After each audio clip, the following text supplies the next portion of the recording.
Well, and there's a dark side to this too. And it's something that I think especially guys, young guys have to be careful of, which is nowadays the availability of pornography is nothing like it used to be, right? Yeah. Someone used to have a magazine or a video. Now there's access to pornography is just, a couple, thumb taps to a couple people. And people can get very, young people can develop a lot of their arousal template to very extreme experiences, right? Because of the availability of extreme porn and never actually have any real world experiences. Yes. So if you think about it, their brains are becoming wired up to become aroused watching other people have sex. Instead of having sex themselves. Exactly. So I've heard of people like that they need to watch porn in order to come. So they're having sex while watching porn. Or even to get aroused. And here, a clinical fetish. I have to say, that I get hundreds and hundreds, maybe thousands of questions, different health topics and science topics. One of the most common questions I get is how to quit porn addiction. And I would say about 25% of the people that I'm aware of based on those questions and a few people that I happen to know who are porn addicted are women. Yeah. And it becomes an issue where, you ask, can there become a self-conditioned Pavlovian response? Yeah. And it's absolutely.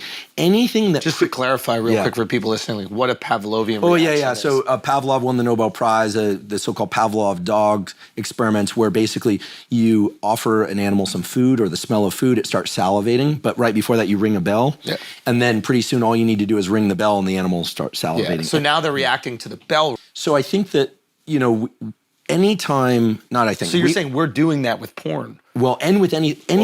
Anytime Yeah. we experience a powerful emotional response or physical response. So that could be sexual arousal, it could be hunger, it could be fear, it could be excitement. Whatever preceded that becomes the thing that our brain basically thinks leads to that. So the brain is a prediction machine. So and this has all sorts of roots around trauma and things that could be positive or negative. So you can imagine that if every time, your parent blinked and then they hit you when you were a kid. See that blink. You see someone blinking and you get kind of, your heart rate goes up, et cetera, because the brain generalizes, but it wants to predict what's going to happen next. On the positive side, if every time you arrived at your grandmother's house, you knew that there was going to be delicious food and you were going to feel very nourished, no trauma, then just walking up to a doorbell of a similar home, you might find I just feel good right now. We are very kind of crude in our wiring, right? Our brain generalizes to try and predict.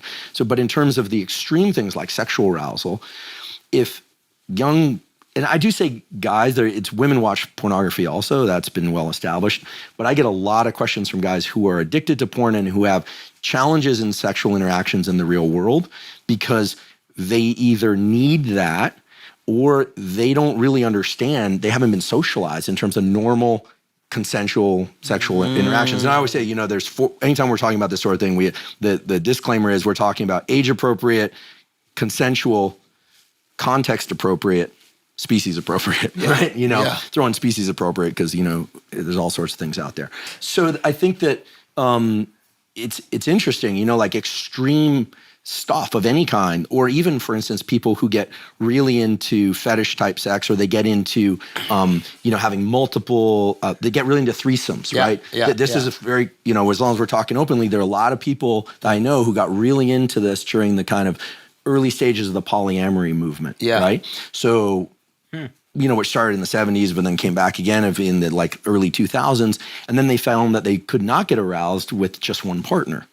And that's because their brain was so used to a certain set of things preceding this. That's extreme, right? I mean, it's for some people, it's never less extreme. Never have I had less empathy for a person in my entire life than the guy who just can't get off without two girls. Yeah. So, but that person is rendered sometimes challenged with one person, sometimes not. Right? It depends on the diversity of their arousal template. So I'm not saying porn is bad, or for some people, listen, it's. But I don't think not my proclivity, but for some people, polyamory is their thing. So we're not judging the behavior. What we're saying is the brain, anytime there's a big release of dopamine, wiring towards it. Yeah, It's like a whatever stock preceded portfolio. it. You got to diversify. Yeah, exactly. Yeah.